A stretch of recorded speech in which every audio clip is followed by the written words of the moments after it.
It's Cardinals time.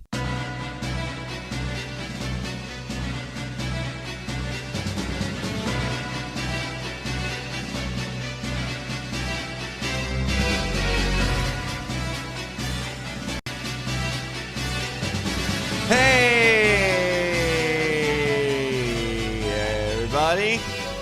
Kairi091 hanging out with you for this week's edition of Kairi's Cards Cast, alongside the one and only Brian Lutz. How you doing today, Lutz? There's a lot of Brian Lutz. Just go on LinkedIn and look at Brian Lutz. Turns Not the one and only. It turns out he is just one of many Brian Lutzes.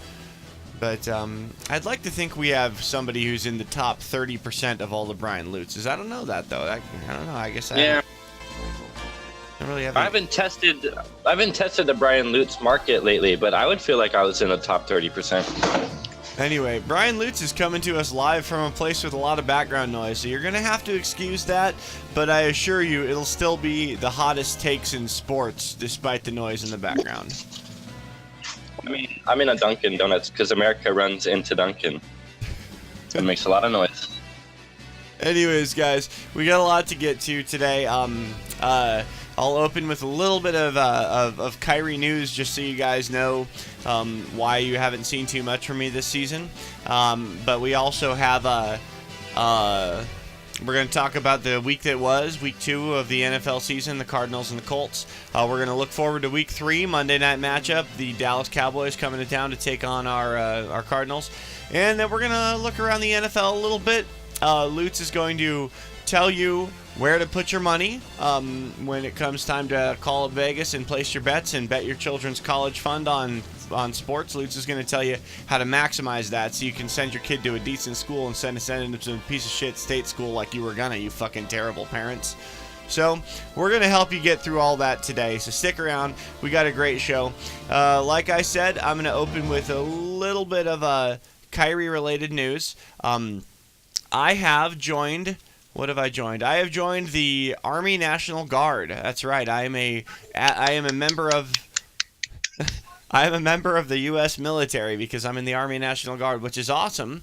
There's a whole lot of reasons why I did it, but none of that matters as far as you guys know. If you really want to know more about what led me to do it and what it's going to be like and how it's going to impact my life and shit, you can tell me a comment or whatever, and I'll walk you through it down there. But how is that going to impact the show? Well, I actually have to ship out for basic training at the end of next month, at the end of October, which means I will not be anywhere near a computer for the remainder of the football season. I won't be back to my home until March. So that means that, in the second half of October going forward, there is zero chance of me being able to produce any content for my channel, whether it's gaming or sports or anything. So there will not be any uploads on my channel for probably about 4 or 5 months. Stick around if you want. Unsubscribe if you want to be a dick. I guess that's cool. You can be a dick. I ain't gonna stop you. But I will be back. I will be back at some point, and I will resume producing the quality content that you guys have all that all 200 of my subscribers have come to know and love, and only like 150 of them are me. So the rest of y'all, stick around. Hey guys, Lutz. Brian Lutz here, just getting you updated on what's been going on in my life. I just had a McGriddles from McDonald's. It was really good. I spent $7 on it. On a McGriddles? For the breakfast combo. Fuck, for dude. McGriddles, a little piece of hash brown and a coffee. They just took me for 7 bones. Jesus Christ, man. The joys of living in New York, man. How much does a pack of cigarettes run up there? I had to come over to the Dunkin' Donuts to use their Wi-Fi, though. A pack of cigarettes here, it's $15 unless you know the right bodega. Wink, wink. Or they come in from another state. Wink, wink. So, what about, is that why there's such a market for loosies up there, for like loose cigarettes? There's a market for everything here. Anyway, we probably should get down to brass tacks because we're about 5 minutes into this video and we haven't even... I used to think that was like brass tacks, TAX, and I just recently realized it's like brass tacks, TACKS, as in like furniture tax. I had no idea. I'm like, people take out their brass coins and pay their taxes with them. That's what I thought it was. But coins generally aren't brass, are they? They're copper, right? Like, you don't really see. Who the heck wants some brass? Who wants brass? I don't know. Anyway, Brass is an underrated alloy. It's used for like instruments and shit, but like I feel like bronze really got the better end of things in like the early days of metalworking. You know. Well, there's obvious reasons. Brass resonates well. Bronze is a lot more durable than copper. But how the fuck did we get on this? How are we on this? Why are we doing this? Why are we talking about metalworking right now? Because the last thing we want to do is talk about the Cardinals. Hey, that's not true. I liked a couple of things from this last game. Let's actually get. Everything is awesome. Everything is cool when you're part of a team. Everything is awesome. Let's get on to it, guys. Okay, so Cardinals. Let's talk about offense. Lutz, how do you really feel about Carson Palmer?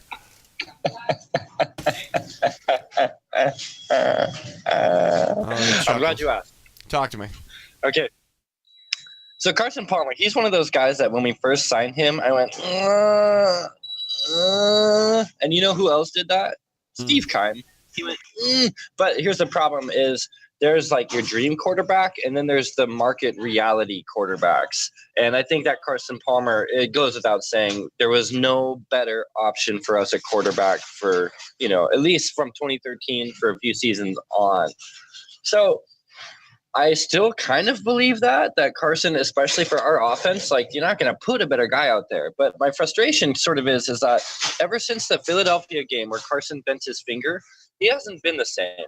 And I think that it was probably like, in hindsight, it's easy to say, oh, at that moment we should have immediately, but like that is where we're at now. And I think that is where we were at in the off season too. And so I don't really know what the strategy was. I think after a 7-8-1 season, the Cardinals should have felt like if they had a draft selection order that strong during their quote unquote window, that they really should have tried to find a way to finagle a quarterback out of this last draft. Even though like this upcoming draft is a better quarterback class, I just don't believe that the Cardinals are going to try to put themselves in a position to actually secure any of those guys because they're trying to actually have a season this year. But who knows? That might not work out for us anyway. So how do I feel about Carson? He's just not playing well, but like who's surprised, honestly? Okay, so rookie quarterbacks around the league, not to stray too far away from the Cardinals, but we're 2 weeks in. Are there any rookie quarterbacks on your radar that you think to yourself, man, that's somebody that we should have snagged? I mean, I could only say Deshaun Kaiser because he was the only guy that was really like within reach for us. But I don't know. Like you can't say that we couldn't have picked up Mahomes or even Watson if we made it worth our while. But who knows? Like it's hard to say where things fall because as it stands, the only player or players on the team that I've really been excited about is like Hassan Reddick and Budda Baker. Oh. So maybe maybe this will work out well because maybe we'll have a crap season now. They'll play well, and then we're going to get our guy. Because, like, there are a bunch of quarterbacks coming in next year. You can take your pick, kind of. So if we're in the middle of the pack again, we might be better off having not picked a QB last year. But I don't know if the Cardinals are really, like, looking at it all like that. It might have just been we got screwed. Okay, so I'll you know what? I was eyeing Watson, dude. Like I know that's such a like after last year's college season, Deshaun Watson is such like a stock answer. But that's who I was looking. I was thinking like I'd like to see what that guy's all about. But whatever, we didn't get him. He plays for the Texans now. Good life to you in Houston, there, Watson. Have fun. All right. Other things on offense. I'll tell you what, man. I am liking I hope that J.J. Nelson is going to have himself his year because I've been waiting on J.J. Nelson to do his thing and really break out. And do you know how many catches J.J. has this season in 2 games? He has 10 catches. Now, if you extrapolate that to a full season, 5 catches a game, that's 80 catches a year. That's a good year. If J.J. Nelson can keep up now, we're 2 weeks in. I know it's early, but if J.J. Nelson can keep up at that pace and come away with 80 catches, that makes him the obvious heir apparent. And I don't think that Smoke is ever going to come back and be the guy that we all believed he might be. I mean, he's probably still going to be okay, but I don't think Smoke is ever going to be a phenomenal thing. So I think you're looking at J.J. as your next big thing. and he'll hopefully continue to do well this year. And Duran's going to kind of supplement him, and then Fitz is always going to be Fitz. Fitz, I don't know that. I think the days of Fitz getting those crazy plays, several times a game, I don't know that those are going to happen. They'll happen from time to time. Those will still happen because he's Fitz. But this last game, he got you 3 balls and 21 yards. That's good. That's about what I'm hoping to see out of Fitz. That or better. That's probably, we'll call that the baseline. 3 catches for 21 yards. Anything less than that, and I think Fitz had a non-productive game. What are your thoughts on the receiving core, Lutz? I know what you're saying. I kind of agree with everything that you said. J.J. Nelson as a number 1. No, if that's what you mean. No, I don't know. Maybe he could develop into it. I don't know that he's ready to take that mantle yet. Fitz is still the guy who's going to get the most attention from the defense, and that's good because it draws a little bit off of a J.J. Nelson or a Jaron Brown, or even Britton Golden had a big catch at a big moment. He also blew a big catch. He had a big drop at a big moment too. Well, I guess it wasn't his fault. The ball was almost picked off, but it did hit him in the hands and in the chest, and then he didn't get it. But that was after it hit the hands of a defender. But still, I mean, if it hits the hands of a defender and then also bounces into your chest, you make the catch. If you're Larry Fitzgerald, or even Michael Floyd had catches like that when he was here, where it would come off of people's hands and somehow wind up in Floyd's hands. That happened a couple times that I remember. Ifani Moma had a big play. It was only one. But it was like 40 yards. I don't remember. Let's see. Hang on. Where is it? Finally, right? We keep hearing about these tight ends, and then they never do anything in the games. Well, Gresh was out.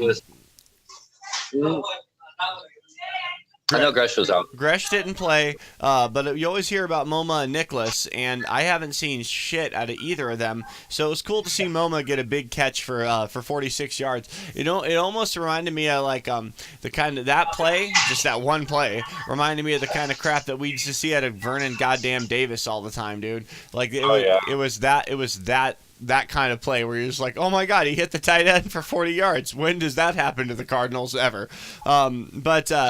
I'd like to see them try to get a guy like MoMA more involved, especially if you're going to have a speedy guy like J.J. Nelson lighting up the edges and then Fitz in the slot coming down the middle. That should leave somebody like MoMA available for all kinds of cool shit. And Palmer's not afraid to hit Jermaine Gresham. He goes to Gresh when Gresh is on the field, and Gresh will make a catch or two. But I don't know. It'd be cool to see these tight ends get a little bit more involved. Is I guess all I'm saying. Dude, what's happening to our team though? I think so we're talking about offense. You asked about Palmer and the receivers, but why are we so bad? Why are we so bad right now? And why did David Johnson get injured? I want you to answer that for me right now. Why did David Johnson get injured?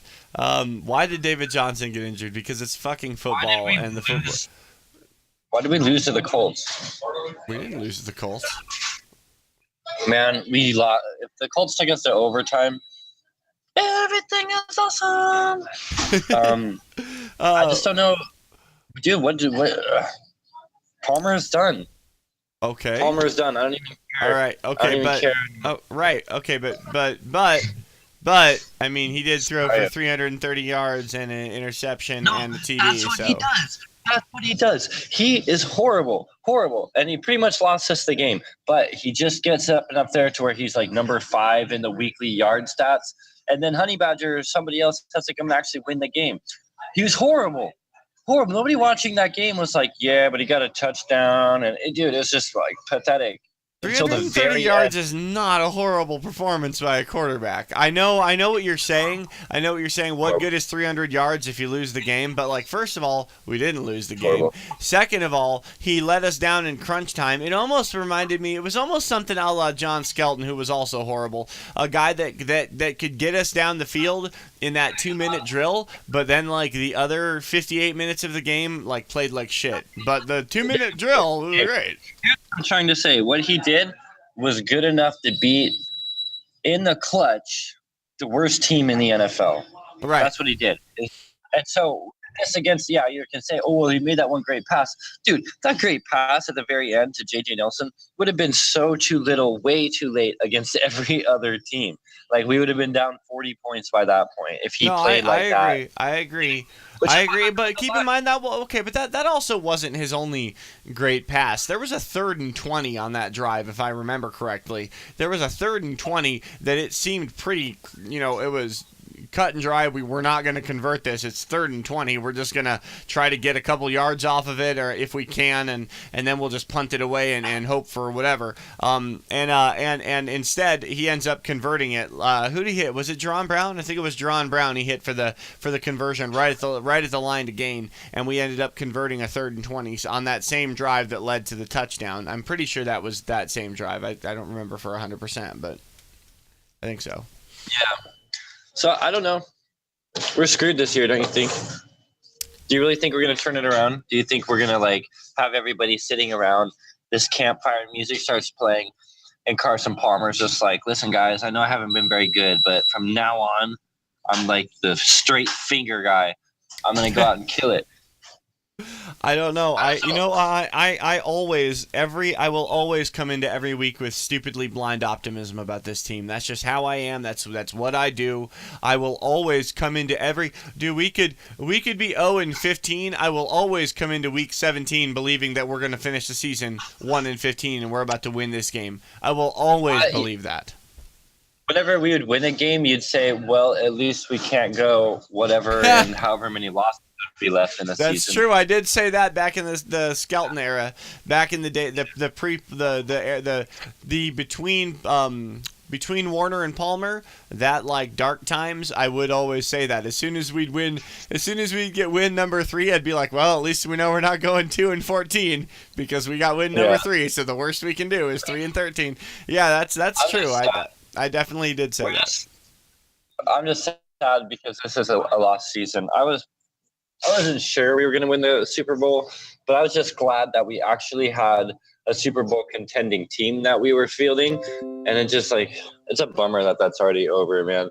And to your point about Palmer's throws, again, I'll reiterate the point that that's just keeping him at work. And he shouldn't be. He should retire. He should leave.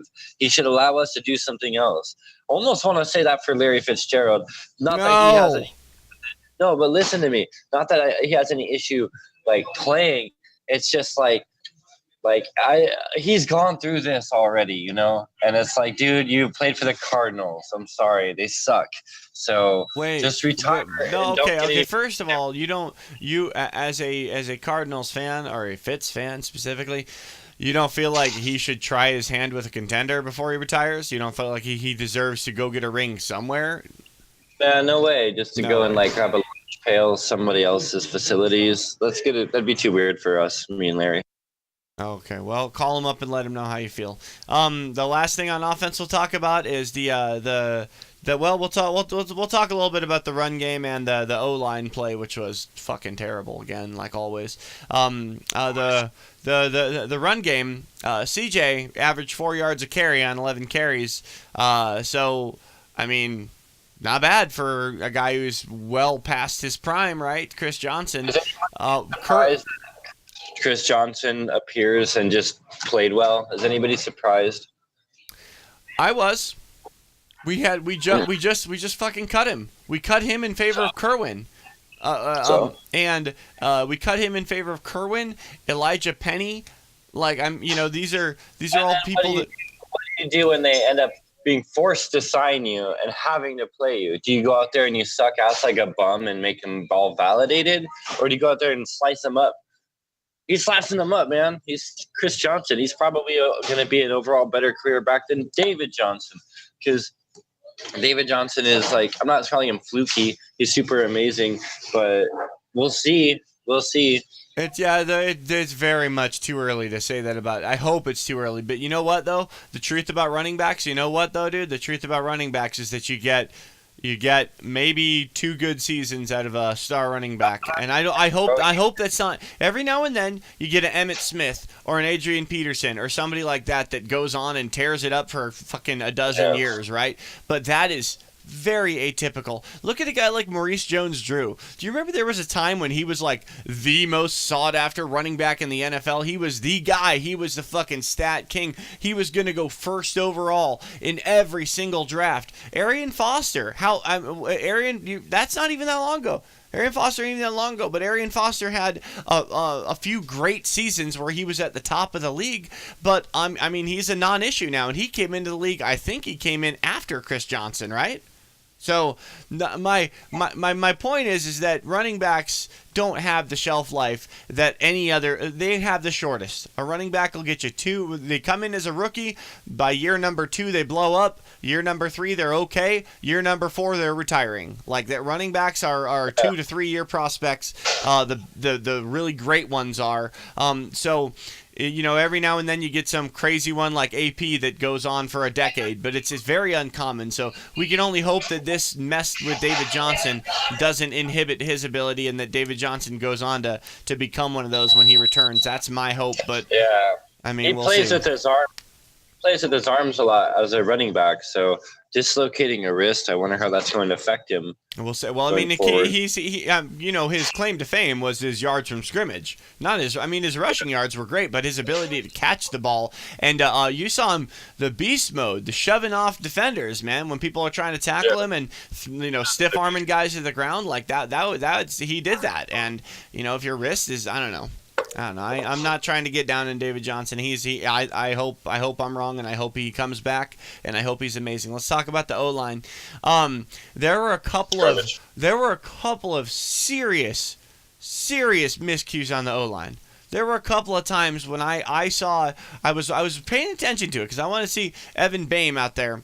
There was a couple of times when I would see guys straight up, they'd be bringing pressure in the middle, and the center would have 2 guys on him, so he would kind of shove one of his men off onto the guard, Evan Boehm, and Boehm straight up did not pick the guy up. Just let him slip past him and put pressure on Palmer. So another reason maybe why Palmer is struggling, maybe even why our run game suffered a bit, those up-the-gut runs, which I hate, by the way. I think the stupidest play in football, if you ask me. Every now and then you get an up-the-gut run that goes for 5 yards, and that was great. Most of them are 1 or less or negative, right? Anyway, I saw a lot of stuff like that happen on the offensive line, and we're really hurting on the O-line. I don't really feel like I need to say more. Our O-line play was just terrible. I mean, all around. I didn't see anybody. I guess Upati did his job. That'd probably be the only guy out there that I don't remember seeing screw up on Sunday. So what about you, Lutz? How'd you feel about the O-line? They were bad. Palmer was under duress the whole time. I don't know. We were really down in our backup, so that's true. Wetzel's Pretzels. Wetzel's Pretzels and like Ulrich, the one mythical champion. I don't know, Ulrich John. That's his name. Dude, you have to be at least an offensive lineman with a name like Ulrich John. Okay, let's talk about special teams. That'll be a nice transition, right? Special teams. We have a kicker that sometimes makes kicks and sometimes he misses them. 4 out of 6 on the season. Way to go, Phil Dawson. I know, but we have a long snapper who can long snap. Oh, great! What was that one guy's name? You remember that guy that sucked last year? What was his name again? Canaday, that's right. He was terrible. I don't miss him. We have a punter, Andy Lee. Pretty freaking good punter. I am so... You know what? That's the thing. Is that the Cardinals have never had that much of a problem with special teams play. And, since I've been paying close attention to the Cardinals, which has probably been since 2005, 2004, I've really been, crazy paying attention to the Cardinals. And I have never observed a problem with snaps, holds, punts, kicks. I've never observed a problem with it until the last couple of years. Drew Butler and fucking Chandler Catanzaro and that Canaday guy. I had never even known that was something teams worried about. A punter. You know what I mean? Because they're I don't know. Like it doesn't seem like it's that hard to get a good one, But apparently it was, and we got one. We got Andy Lee. He's pretty good.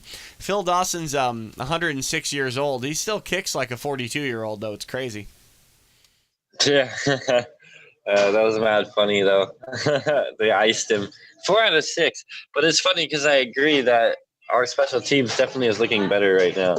Yeah, I But mean, that's still, special. still, fire Amos. I think we can agree, fire Amos Jones. We all want to see that happen, but the special teams definitely has been playing better. Not to Amos's credit. I'm not going to give him credit for this. The credit lies solely with Phil Dawson, Andy Lee, and our long snapper, who's not Canada. So you don't get any credit for this, Amos. Okay, I have a comment to make, but I don't want to mess up our special teams talk. Okay, well we're done with special teams. We're gonna move on to defense. You want to make your comment before we start talking defense? Yeah, no, it's okay. I guess it's more towards the offense, but it's I don't feel like we play the game in the trenches much on offense. I hope I don't sound dumb by how I'm saying this, but I just feel like our O-line blows so bad. We kind of got some tight ends and make other guys help in protection, but I just feel like we're too much of a finesse pass team still. And now that David Johnson is out, we don't have like the power run game to fall back on with it. And so we're just kind of having to be more of a pass team. But who knows? Because that was more our identity in 2015 when we set all those crazy like offensive stats, their offensive records for the team. But it doesn't feel like Carson is in a position to play that role for us right now. So that's kind of my concern, is that our team is sort of built and is being run and play called like a pass heavy team. And so that's what I think is the issue, is that both Carson Palmer and Bruce Arians are both keen on throwing that ball over damn their mountains. And you always just have that problem. They love taking shots, but the problem, they just don't have the right like equipment for it, meaning Carson Palmer. He can sometimes do it, but I think it's a bad strategy to mount your success to whether or not Carson Palmer is going to throw like a dazzling deep ball. Because what he taught us last season is that he is not going to do that for you every game. And that means we're going to lose half of our games.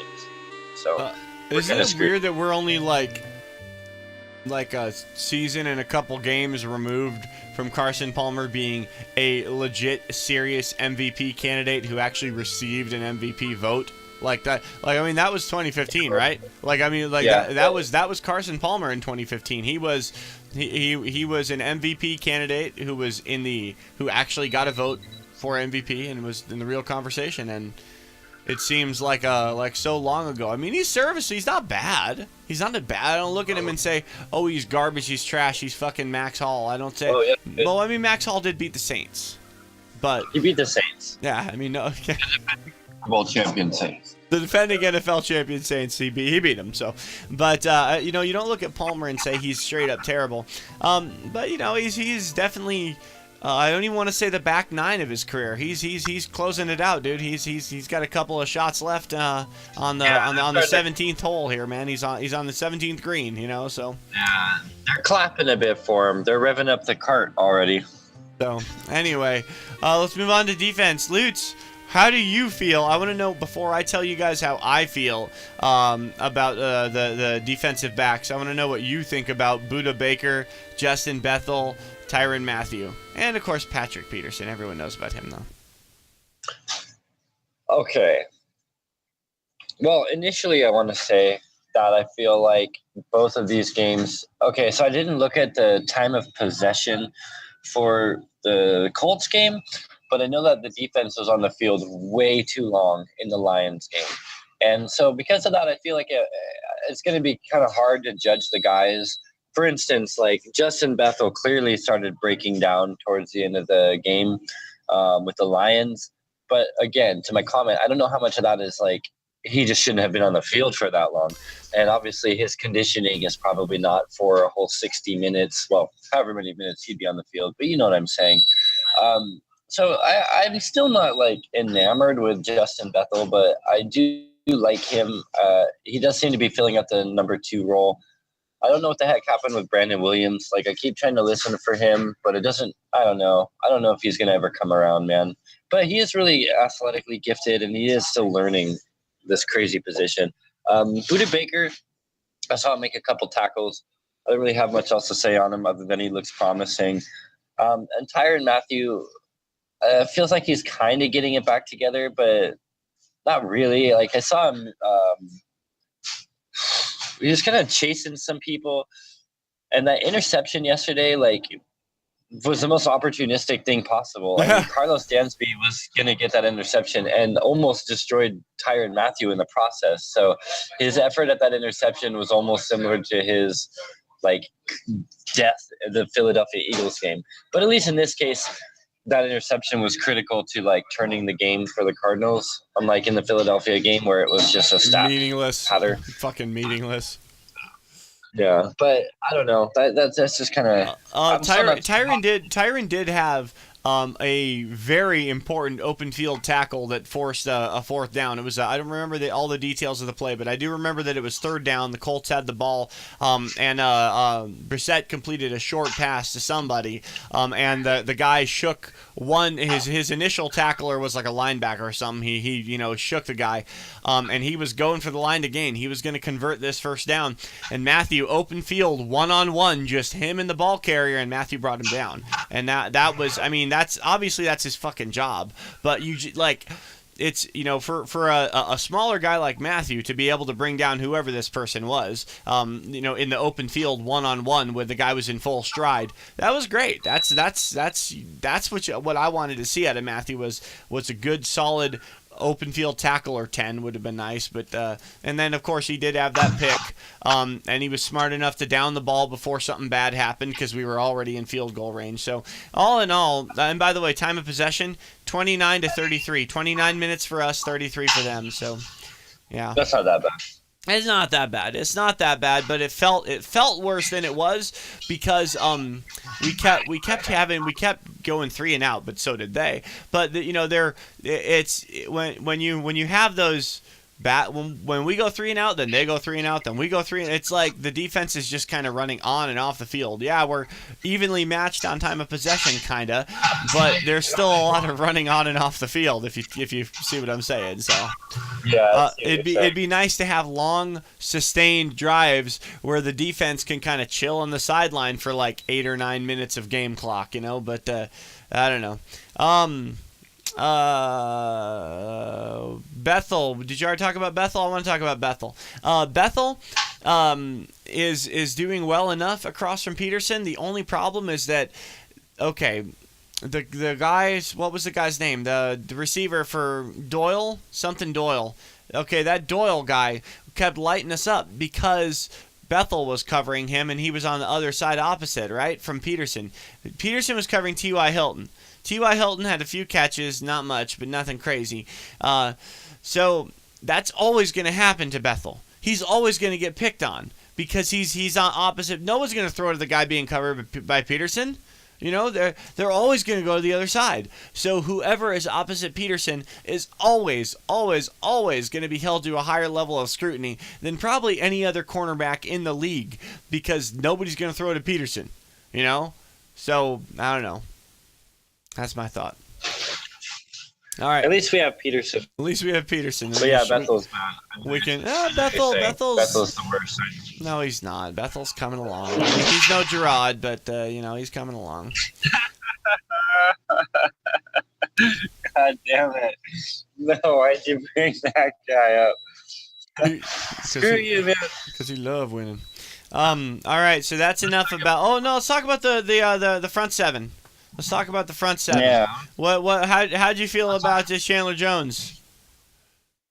Well, I mean, I like Chandler. He's all right. I don't find him to be like I have this phrase, the heart of a champion. And that was something like the Patriots fans would mention about him was that he's there and just racking up like sacks when it's kind of like an exhibition or showy kind of game.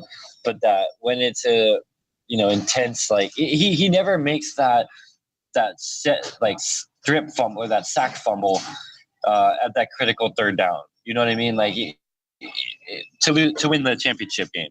Like, that's not the Chandler Jones. That's like the Von Miller play, not like the Chandler Jones play. And that's what everybody was like pointing out about him. So like he's there. He helps you win the games. He helps you win. He gets his stats for the season, but it doesn't feel like he has like the temperament of a champion. He's kind of antic-y a little bit. He likes his antics. But I do like our linebackers a lot, though. And I think like with him and Marcus on the outside, Carlos, and then you got Carlos and Hassan inside. That's probably the best linebacking look that we've had. Like since Daryl Washington, since like Daryl Washington, Obisco, Sam Acho, that group. Yeah, that was a tight group too.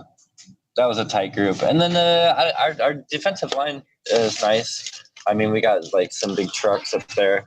That's never really a problem. We handle the run pretty well so far this year. I mean, the defense looks pretty good. I'm not complaining about that. And special teams looks pretty decent too. That's why is it like every year the most unexpected unit is the one that's just hot garbage? Like, why is the offense so bad when that was, I wouldn't say our emphasis of our team, but it was certainly what seemed to be considering how 2015 went, it was like the strength of our team in a way, I was hoping Kadichi was going to have a breakout year this year, but I don't know, maybe not. Is he going to have a breakout career at any point? I don't know. I don't know. Maybe there's a reason why he fell to us as far as he did, despite the fact that he was one of the most physically, athletically gifted guys in the draft, and somehow he slipped all the way down to, where did we get him at, 20-something? I don't remember. Yeah, like 24 or something. Anyway, so let's move on, because we've been on the looking back for quite a while now, and we covered a lot of shit, I felt like. But let's go on and do our picks for Week 3. We're going to run through the slate of Week 3 games, and then we're going to do our picks, and then we're going to conclude with the Week 3 Cardinals game. Lutz is going to tell us what the final score is going to be and whether or not the Cowboys were exposed to not be as great as everybody hoped they would be. How'd they do anyways? They lost pretty bad. They didn't win. What was the score on that game again? 42-17. Yeah. Okay. So, Lutz, you ready? Let's do it. All right. Thursday night game. You got the Rams going to the Bay to take on the 40-Winers. I actually have to pick this. I have to say the Rams, dude. I have to say the Rams too. Yeah, I don't. I mean, I don't want to say that, but the Niners are a mess. You asked the question. Next one. Ravens going to Jacksonville to take on the Jags. I want my Jags to win. Your Jags. Your Calais Campbell Jags. Those are the ones. I'm Calais Campbell. I play for the Jacksonville Jaguars. We're going to beat the Ravens on Sunday. All right. That's right. Oh, shit. That's the London game, dude. So they're not going to Jacksonville. So that's a home game for Jacksonville. Why the fuck does Jacksonville get their home games in London? They love London. They want to relocate there. They do. Shad Khan, man, with this awesome Mario mustache. He's got the fucking name of a Middle Easterner guy, but he's got the mustache of an Italian guy. It's great. The Cleveland Browns go to Indianapolis to take on the 0-2 Colts. Is that a real football game? That's a real matchup we're dealing with. God, dude. Give me the Browns. Wow, how often does a guy say that? You know what? I'll pick the Browns too. Next up, we got the New York Giants going to Philly to take on the Eagles. I guess the Eagles are going to win, but I think that's weird for the Giants to lose all those games. I know, right? It's a weird time in football. Dolphins, we got an AFC East matchup here. We got the Dolphins going to New York to take on the Jets.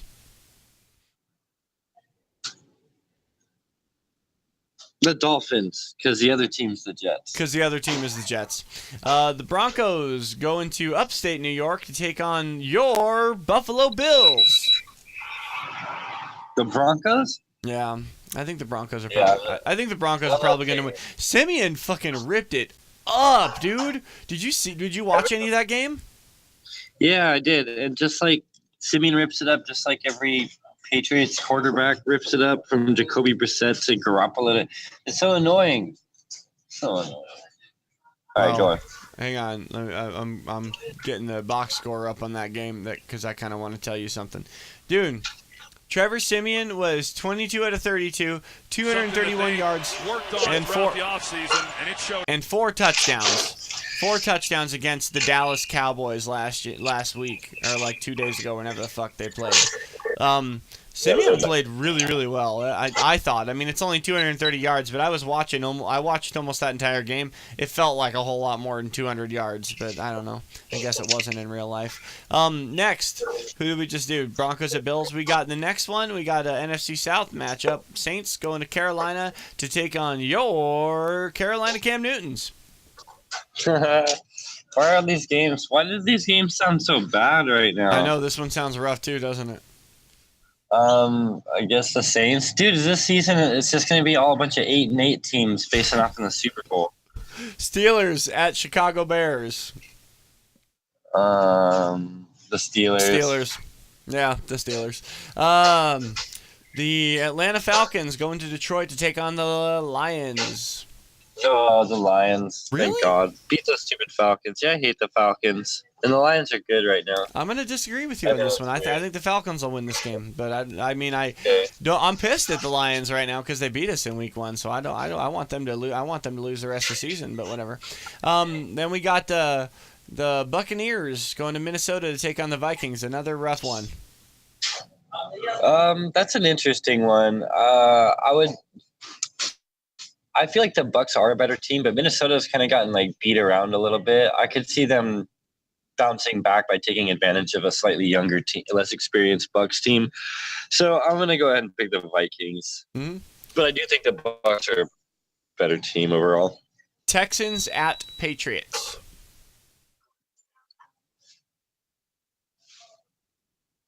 Come on, dude. This was not that hard. I just have this. No, it feels weird to me, dude. I mean, I'm gonna pick the Patriots just because of statistics and everything, but like, I don't know why. I'll go Texans feel like they had with a couple weird weeks, and I can just see. I don't know. Teams are weird the way that they respond in certain situations. Like, they decide to like put it all on one week. You know what I mean? Like, that's their Super Bowl. But anyway, yeah, obviously the Patriots. Yeah. Well. All right. What's next? We got the Seahawks going to Tennessee to take on the Titans. The Seahawks are going to win, dude. Like, that's the answer here. I mean, I don't want them to, but they're going to. Give me the Titans. What? Are you serious? Yeah. Are you just saying that because you hate the Seahawks, or do you actually believe No, that? It's every time I make these picks and get them right, and then you tell me how I was screwing around and like I was just lucky. But the Seahawks don't travel well. They're not that great. Their offense isn't good. Their defense is decent, but not playing at its like full self. And they have to go out east to an early time to play a Titans team that did just have a really good showing, and their defense is clicking and their running game is clicking. So like I can see them putting something together. I guess that's true. I'll give you that the Titans did just have a really good showing. How'd they do? 37-16. They just beat the other guys. They beat the Jags. All right, who's the next? Jags division game, but still, it's like the Jags are looking decent. So I was impressed by that win. Bengals at Packers. Oh, the Packers. Packers, dude. Cincinnati is trash right now, dude. I don't know what happened. They were not that bad last year. Cincinnati has actually been trash since Marvin Lewis has been there. But Marvin Lewis is the Carson Palmer of coaches, except for Carson Palmer has won playoff games. That's the only difference. But Marvin Lewis will go. Didn't Marvin Lewis coach Carson Palmer at one point? Yeah, he did, but not to any playoff game wins. Carson had to leave Marvin Lewis's tutelage to accomplish anything like that. But no, it's just like the Bengals are they are that team. They're the team that does enough to keep their jobs and never will take you to the next level. Okay. I mean, they had such nice looking seasons, bro, and couldn't even win or even compete in those playoff games. It wasn't even like they lost in overtime or something, man. It's just like hey, TJ Yates and the Texans beat them. Remember a couple of years back, dude? TJ fucking Yates led the Texans to a win over and then they got annihilated in the second round against, I think they were playing the Patriots. But yeah, that's the Cincinnati Bungholes, man. Lutz, what do you think of that name, Cincinnati Bungholes? I mean, it should have been their actual official name because it's a disgrace to all felines to call them the Bengals. Right. Do you know the other cat teams? The Panthers, the Jaguars, the Meowsers. The king of the jungle, dude. The Lions. Hey, that's the one. What about the Ligers? How come there's not a Cincinnati Ligers? Let's go to Kansas City Chiefs going to Los Angeles to take on Phillip Rivers and the Chargers. Who do you got? I don't remember Detroit being so well known for their Lions, but whatever. You said someone's going down. Kansas City is going down Kansas to City's LA? Going to LA to play the Chargers. LA has 2 teams these days. Yeah. 2. More like 0. Oh, you rep 2 teams? More like 0 teams. I don't know. Kansas City's good, dude. Chargers didn't look bad. They kind of lost in Chargery fashion last week. Oh boy. This is a division game. Fucking though. Chargers, dude. The pyro guys at the Chargers stadium set off the celebratory fireworks when the Chargers missed the would-be game winner, the field goal that was going to be the game winner at the end of the game. They missed it, and the pyro guy got trigger happy and set off the happy fireworks when the home team fucking lost the game. Oh, that is such a. I love if any of you guys like the Chargers out there. Any of the 10 people that listen to my show are Chargers fans, right? I love your team. I think you guys are cool. I actually really like Phillip Rivers, but God, that is such a Chargers ass thing to happen, dude. So Lutz, who do you got? I got the Chiefs in this game. Who do you got?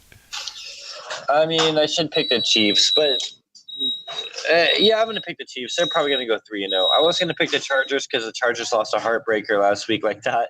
And that is the division game at Chargers home. But okay, moving on. We got the Raiders going to Washington to take on the racial slurs. The Raiders. I don't know why they play decently on the road. Yeah, I got the Raiders too. I actually think I think the Raiders are probably gonna sneak in and steal that division away from Kansas City. I think Kansas City thinks they're gonna get it, but I think the Raiders are gonna end up getting it. Denver's not playing terrible, but I don't know. I'm feeling Oakland. I don't know why. I don't. I mean, maybe because they just Oakland just beat the Jets 45-20 last week, but it was the Jets that they were playing, so I don't know. Yeah, I kind of feel like Denver had the strongest game this weekend that I saw. Yeah. Well, okay, It wasn't really even close. Let's move on. We got the Monday night game. The Cowboys are coming to Glendale for the home opener. Finally, the Cardinals get to play at home against the Cardinals. Lutz, tell me who is going to win this game and what's the final score going to be? It is kind of interesting to think that we started off the season with probably our toughest stretch because our preseason had been on the road for 2 weeks prior to the start of the season. So technically it's been over a month since we've been in Glendale. So that, like last year, we got out to not to a better start, but you know what I mean? Like you always start out with those like home games or easy games. You get off to like 2-0, 3-0, 3-1, feeling good. And then you hit that 3-game skid in the middle. So maybe we got that skid out of the way, man. Maybe we're going 14-2. But okay, I got it. Cardinals 27-20. 27-20. Man, you're putting a lot of faith in our offense. 27 points, man. Not all our offense. I think it's going to be Cardinals 2013, something like that. I think that we'll get about 20 points. I think that we'll give up a touchdown, maybe two, but probably more like one, and then a couple of field goals, because our red zone defense has been pretty effective, I'd like to think. And I think that the Cowboys got like a little bit exposed this week against the Broncos. I mean, the Broncos have an astounding defense, so don't get me wrong. I'm not trying to downplay the efforts of the other team, but I'm hoping that that's what happened, because if I'm right about that, then that means... It just feels like in 2014 when we monster season, where we went 9-1, but we lost out. I think it was the game we lost was to the Broncos, and it was kind of like the same thing that happened where we were just shellacking everybody else. But then we would go up there, and the Broncos kept us honest. And they're like, yeah, you guys are, we'll see. It's like the exact same thing. Ezekiel Elliott had his, worst game ever. Do you know his stats for that game? Yeah, 9 carries, 8 yards. 9 carries for 8 fucking yards, dude. I don't know, man. But then again, they were going up against a Denver defense, which is a fucking brick wall at the point of attack, so... Dude, come on. 9 carries for 8 yards. I know, dude. It's hard to even believe that, man. But whatever. We'll see next week how he does against our defense, which may not. We probably don't have as big of names nationally as Denver. So, Lutz, we have a couple minutes left. We are really running short on time. But because I don't know how many more of these we're gonna do for the year, we might do one more before I have to go away, honestly. But Lutz, I want you to tell us who is going to win each division. We're going to start with, I know, we're already picking division winners in week 2. Lutz, tell me who is going to win. Let's start with the NFC North. The Lions. Really? Okay. The NFC East.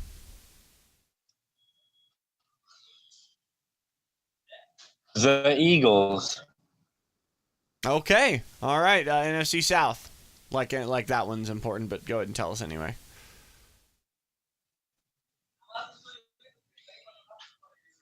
I want to pick the Bucks. I hate the Falcons. Really? I'm going Bucks. Okay, that's only hatred speaking there. I would pick the Falcons. The first two weren't really hatred. There's a little more thought to them, but this one is just I'm not going to say the Falcons. Yeah, Matt Ryan does have a pretty punchable face. Lutz, I was feeling like since I often have the hottest takes in pro sports commentary, do you think I should change my name to Fiery091 because my takes are so hot? Moving on. NFC West. Stop right now. There's a truck that says, it's like an oil truck, and it says Santa Energy. It says Santa Energy. Okay. NFC West, the Cardinals NFC West. It's going to be the Cardinals, Santa, right? It's a dude, I mean, what? Give me. Obviously, we hope it's the Cardinals. We don't need to do, this is what I hope and this is what I believe. We hope it'll be the Cardinals. It's obvious by the fucking name of this podcast. We hope the Cardinals win the division. Realistically. Screw it. None of these teams are any good anyway this year, so I'm just going to pick the Cardinals realistically, too. Because I'm not going to say, Seahawks. I don't want to be right about that. I'd rather be wrong. All right, I'm actually leaning towards Seattle to win in the division, but I hope I'm wrong, but I that's where I'm leaning. Next, we got the AFC North. Steelers. AFC East. That one. The Jets. Shut the fuck up. So I'm going to go Patriots. Of course, the only team that matters in that division. AFC South, like anyone gives a shit about this division. I'm going to take the Jags. Really? I know. Well, I'm picking all these teams to win their divisions for the first time in franchise history, and it's going to be weird when they all do. We'll come back and listen to this. I guess, you know what, I'd either say the Titans or the Jags. I guess I'll go with the Jags, but it's going to be, I don't see the Colts doing much, and the Texans always, I don't know, maybe the Texans could do something. I don't know. That's a tough one to pick, and not because they're all really good. Finally, the AFC West. I already told you my belief is that the Raiders are going to sneak in and find a way to claim that division from the Chiefs and the Broncos who think they're going to win it. That's who I got too. Raiders? Raiders. The Raiders. You have to say it like, what the hell is that guy's name? Dunkin' Donuts. I don't want to scare everybody here. Okay, well, anyway. That's going to do it for this week's episode, guys. Thank you so much for joining us. If we're around next week, you should join us next week. If we're not, I don't know, do something else next week, I guess. Hopefully we'll be around to at least do another episode or two before the season is out. I don't know, we'll see what happens. So if I don't talk to you guys again before the season's over, I'll come back to you next March when I return from training, and we'll all be celebrating the Cardinals Super Bowl win that I missed, right? So that's why they're going to win. That's why they're going to win the Super Bowl, because I'm not going to be around to see it. I won't be allowed to watch it on TV. So. They won't even let you watch it. They won't even let you know the score. They won't. No. I'll probably hear about the score like later, but no, they won't let me watch it. I will not be watching the Super Bowl this year, regardless if the Cardinals are in it and they end up fucking winning or whatever. I will not see it. So you guys are gonna have to tell me about it when I come back. So Thanks for watching, you guys. Have a great whenever, and we'll see you whenever. Okay. Talk to you later. Bye. Bye, guys.